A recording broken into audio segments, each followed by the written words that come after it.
खबरों सूचनाओं का संगम, काव्य कथाओं समीक्षाओं की उमंग, हिमधारा है ये हिमधारा।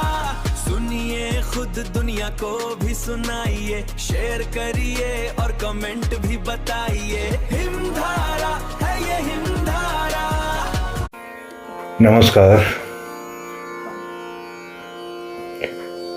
लोक लघु कथाओं की श्रृंखला में आज सुनिए कृष्णचंद्र महादेविया की लिखी गीदड़ और हिरण शीर्षक से लोक लघु कथा। एक वन में गीदड़ और हिरण रहते थे। गीदड़ बड़ा चालू और स्वार्थी था। हिरण स्वादु और शीघ्र ही दूसरों की बातों में आने वाला था। गीदड़ बूढ़ा हो गया था।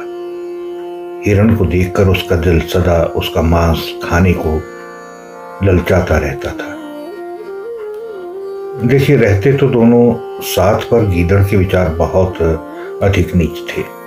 सच कहते हैं, घटिया आदमी को घी में भी डुबो दो तो तब भी वह सूखा ही बाहर निकलेगा।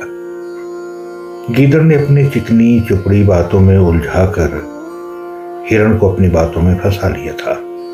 एक दिन गीदड़ ने उससे कहा कि नरम नरम घास खाने के लिए वो उसके साथ चले। घास इतना नरम और स्वादिष्ट है कि पूछो ही मत। वहां डरने की भी कोई बात नहीं है। गीदड़ की मीठी बातों में हिरण छटा गया। गीदड़ उसे एक किसान के खेत में ले गया। वहां नरम कोंपले फूटी थी। गीदड़ स्वयं तो खड़ा होकर तमाशा देखने लगा। हिरण कोंपले खाते चरते आगे चलता रहा। एक स्थान पर किसान ने जानवर फंसाने को रस्सी फंदा लगाई थी।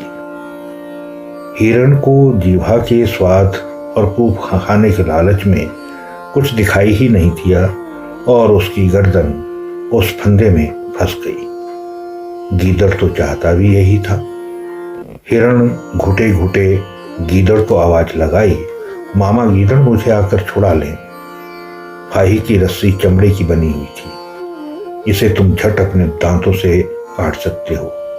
शीघ्र करो, मेरा दम घुट रहा है। गीदड़ ने कहा, तुम ठीक बात करते हो, परंतु मेरा आज व्रत है और मैं चमड़े से मुंह नहीं लगा सकता। हिरण ने उसकी बहुत मिन्नतें की, पर उसका दम घुटता ही रहा। गीदड़ नहीं आया तो नहीं आया। हिरण बहुत रोया, परंतु गीदड़ टस से मस नहीं हुआ।